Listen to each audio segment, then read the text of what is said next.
Growing basil, here are some things you need to know. Divide them up, keep them warm, hydrate them. Once they get to a certain size, pinch them back constantly. Growing rosemary, put them in a warm, sunny, sheltered spot.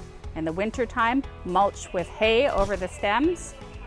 Pinch back the new growth to cause them to bush out over the season. Growing peppers, keep them warm, sheltered, and they'll continue producing right into October. Growing tomatoes, keep them warm, sunny, and sheltered. Make sure you water them in the morning. And when you plant them right up the stem, remove the lower leaves, and roots will actually emerge all along the stem. Growing leafy greens, plant them somewhere where they're going to get afternoon shade. They will bolt if it gets too hot. Make sure you water evenly and enjoy. Harvest from the outside.